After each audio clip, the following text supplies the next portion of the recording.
Hi guys, Stephanie here with another Bibliophones video, and today we are reading City of Lost Souls by Cassandra Clare. I am about 200 pages into it, actually 180 pages, and a lot has happened so far in those 180 pages, which is crazy. To kind of catch you up on everything, so far what has happened, you find out that Jace and Jonathan, or Sebastian as he is called as well, their life is now linked together. So if something happens to Jonathan, the same thing will happen to Jace. They are trying to figure out how to separate that link. And supposedly there is a weapon that if you kill one, it won't affect the other. So a group of them, Jocelyn and I believe Isabel, are going to go find that, which you kind of figure out because a lot has ensued during all of this. And Clary has her own plans, which kind of irritates me, but at the same time, I get why she's doing it because I get it. I understand why she did it, but it's like, you could have figured out some other way to do it. Magnus, who is the wizard in all this, has found out, because they can't track him at all, has found out that they are probably staying in a different dimension, which you can't track in a different dimension, which is brilliant in my thought. So Clary has this great idea because Jace keeps coming for her. He keeps coming after her, and the last time he came for her, he showed up in the middle of the night at Luke's house. Like, Luke got injured, he got shot, and Jocelyn and Clary are fighting now because, Clary understands that it's not Jace that is thinking and believing all this. He obviously is like the weaker one of the group. It is Sebastian, or Jonathan, that is pushing all of his thoughts and beliefs and everything onto Jace. And Jace is following along because of this link. So it's a very tender situation. So I don't know what's going to happen, but Clary came up with this brilliant idea. While Jocelyn and Isabel are there, she has snuck out in the middle of the night, much to Simon's not wanting her to do that. She has snuck out, and she has these magical rings that whoever wears them can be mentally linked together. So her thought process is she's going to go with Jace because he keeps coming for her, and with that mental link, they're going to be able to track her. And I'm like, I hope they can track her, but I'm not sure. The part that I have gotten to so far is she's just left with Jace. Jocelyn hasn't even found out that Clary did this. Simon hasn't had to tell her yet, which I feel very bad. Thank God he's a vampire because she's gonna be mad. And there's stuff happening between, what are you doing? Not on my floor. There's stuff happening between Alec and Magnus, and there's just a whole bunch of stuff going on, which at the 5th book, I'm not shocked. But it's very good so far, and I'm going to see if I can get mostly done today. I am technically in the 2nd part of the book, but there's a lot going on right now. So I'm going to be making broth today because I have chicken bones, I have ham hocks, I have ham bone left over, and I'm going to be making chicken broth. So I'm going to listen to this. Actually, for the most part, I can read faster. Later on, I'm going to hop in the tub, hop in the bubble bath, and get a majority of this read. So let's get into this, people. Hi, guys. Hi. So just to do a little update on the book that I'm reading, City of Lost Souls by Cassandra Clare.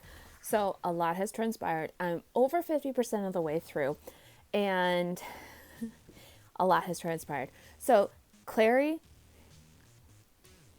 kind of did something that I'm pretty sure is not the best idea, but at the same time, I understand why she did it. So she basically lured Jason to taking her with her. And Jace right now, that tickles. And Jace right now is kind of being controlled by Sebastian, or Jonathan as he is called. And because they're linked, and since Jonathan/Sebastian is the one that linked him, he controls the second person. So I don't think it was the best idea for Clary to do that because Jace isn't really Jace. he's Sebastian part 2.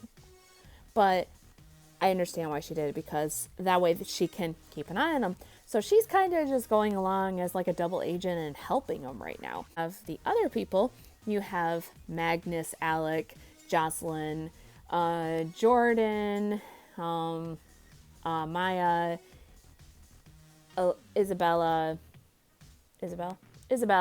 and Simon. I believe I got everybody because Luke was hurt.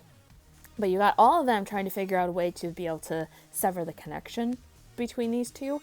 And they're running into so many things because they tried to contact a fallen angel and he had nothing. He actually was trying to trick him into getting him out of whatever realm he's in. So they're now their brightest idea, because Simon has the mark of Cain on him. Now their bright idea is to summon an angel, because usually if you summon an angel, from what they have described, the person that summoned him usually gets killed by the angel. So they have an idea that because Jace has the mark of Cain, it's a heavenly mark, he might die, but he might not, because he has the mark of Cain. And if that happens, the angel's going to end up dying. So I'm kind of curious of where it's all going to go. One thing I find weird between Clary and Jace right now, is they're like on this, like there's a lot of tension going on between them. There's a lot of love tension going on. And it's just like, is that Jace or is that Sebastian? She has to keep reminding herself that it could be Sebastian. And it's like, if you gotta remind yourself, chick, what are you doing? So that's the part that I have kind of issues with.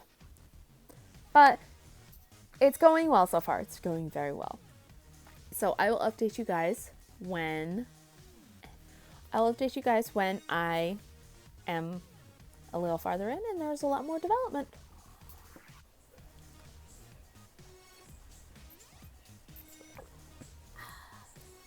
Nothing is better than homemade southern sweet tea.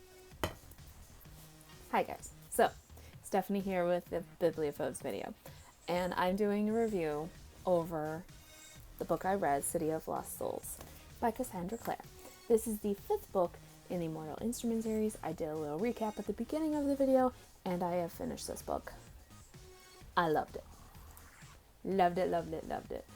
And there were some talk and reviews and videos that I watched that they were kind of upset that she made another book because it wasn't really necessary, that the story ended good and that everything like that.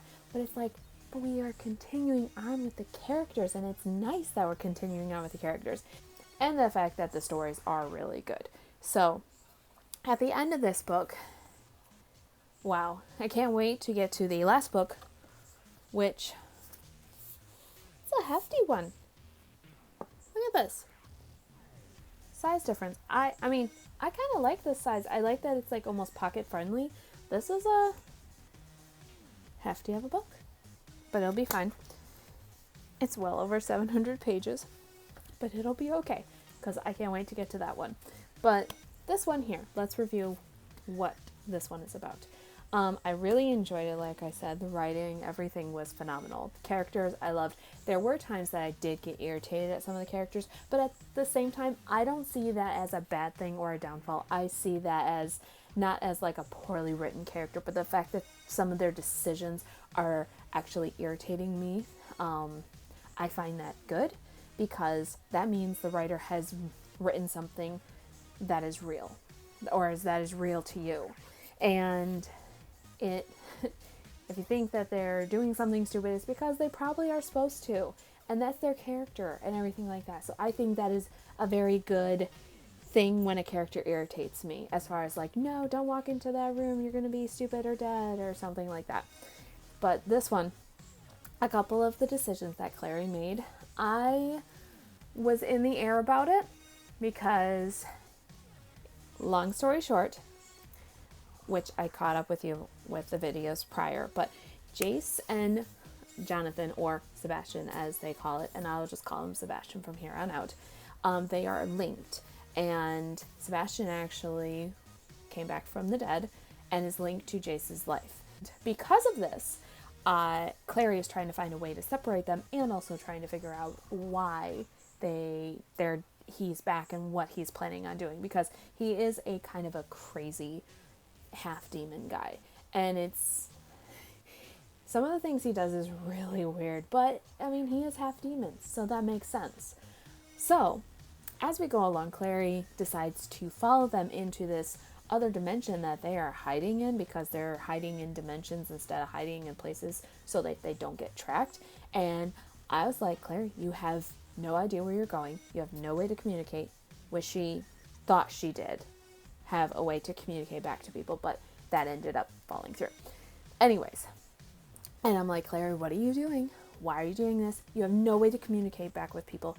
What is your plan beyond this? So she goes. It all ends up starting to be well, but then she finds out that Jace is being very manipulated emotionally and decision-making wise and everything like that by Sebastian. So he is basically mirror imaging what Sebastian wants to do. And he is like, Sebastian is like kind of in love with his sister, and it's gross. Jace, the spell is broken somehow with Jace because he has like a specific rune on his shoulder or on his heart, and that gets somewhat marred. And so Jace's spell is broken, so he becomes Jace again for like a split second. And Clary realizes that everything that she has talked to him with Jace and everything, it's not Jace, it's actually Sebastian, or Sebastian's emotions being put into him. And so Clary's like now way backed off. That's when all the craziness starts happening and the fighting and the battles. Long story short, again, her friends were trying to find a way, a weapon, a spell, anything that would separate them, separate Jason, Sebastian from this link without killing Jace, because of course everybody's like, just kill them both, because that way it's a lot easier. Well, of course Clary and his family and everybody didn't want to do that, so they were looking stuff down. They ended up contacting the angel that made the Shadow Hunters, and they ask for help. And he gives them help, much reluctantly, but I won't reveal what happened because I'll keep it somewhat spoiler free. They get this weapon, they're able to separate them, and able to do that. Well, the way Clary separates them, she couldn't get to Sebastian, but Jace was right in front of her. So she ended up stabbing Jace right into the chest, and somehow he's alive afterwards.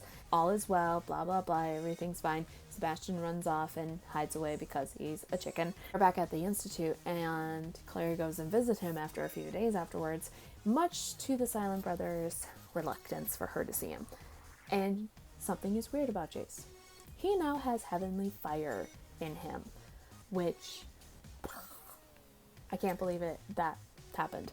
But Jace, because he was stabbed with the sword, and the sword, heavenly fire, is now in Jace. So it's like, what is going to happen in this book, which the title now makes sense. What is going to happen in this book, and how is she going to wrap it all up?